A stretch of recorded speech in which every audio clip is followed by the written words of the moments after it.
Hey, good afternoon, ladies and gentlemen. Today I'm going to be walking you through how to change the brake pads on a 2021 Toyota CHR. It's a pretty reliable car. But recently, I've driven this car for over 170,000 miles, and I'm going to show you here in a second.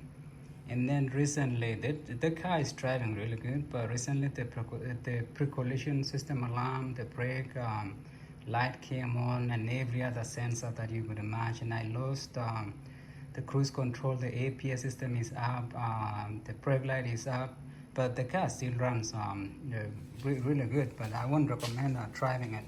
And then the dashboard keeps telling me to stop in a safe place and visit the Toyota. So I'm gonna try to fix it on my own. I did some research based on what everybody else has on YouTube.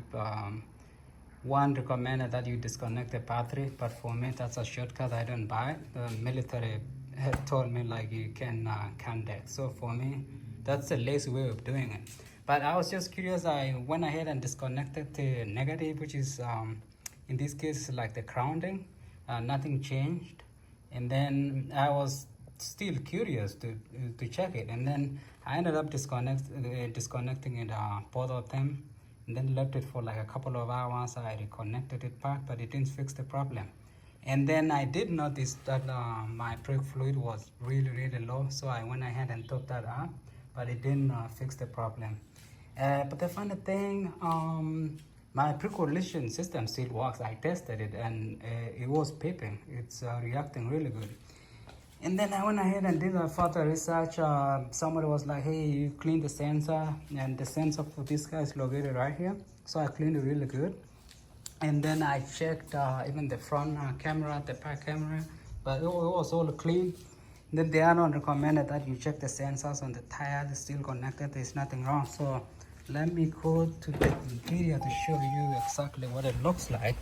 And it's actually pretty annoying. So the last thing I wanted to do was to run to the dealership. So let's see.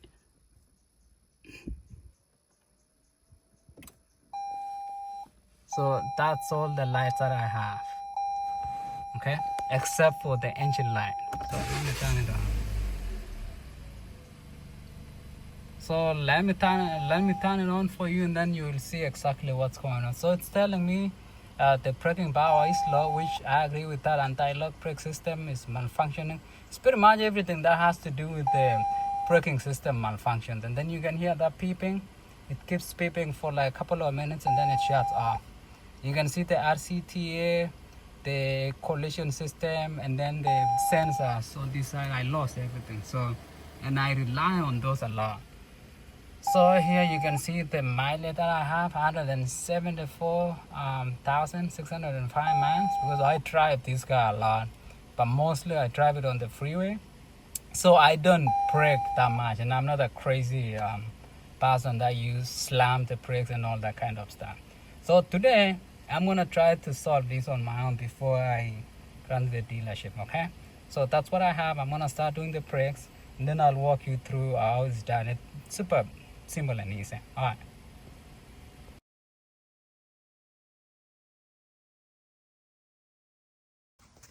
Okay, so I went ahead and popped the wheel out, and then there's nothing special about it, and then popped the hub out, and then I got a good news. I went to rock outer, and then I bought a brake pad, and it's a perfect fit.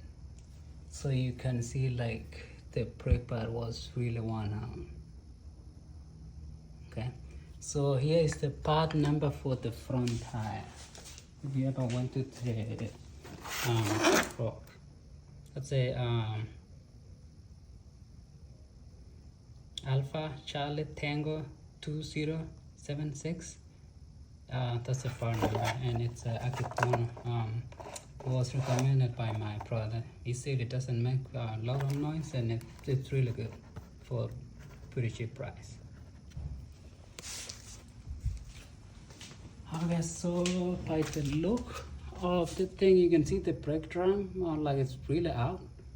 So I'm gonna need like a cheek clamp to push it out, and then I just gotta make sure the brake fluid receiver is open. So I'm really excited.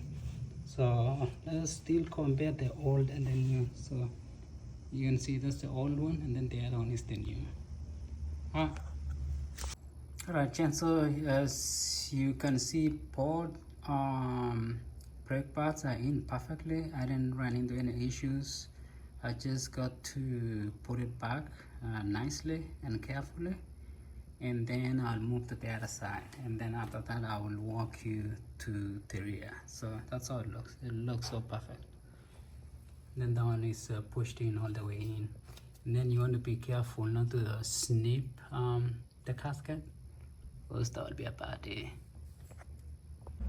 Alright folks, the front brakes are done now. I'm gonna do the rear brakes, but then since the electric parking is on, what I'm going to do is I'm gonna depress on the brake and then hold it in there, and then turn the key to on position.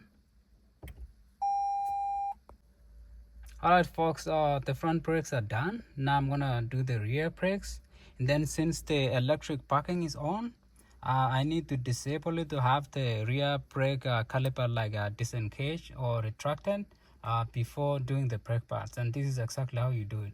Okay, so you need to turn on the on position to on, but not necessarily turning the car on, and then depress the brakes, and then you need to pull the electric park 3 times.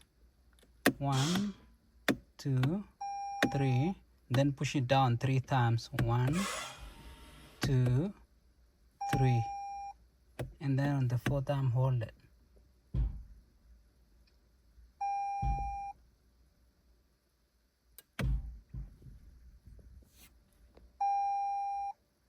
Hey folks, here is another good news. The rear brakes is a perfect match, as you can see right here. Okay, and then the part number is Alpha Charlie Tango 2076 from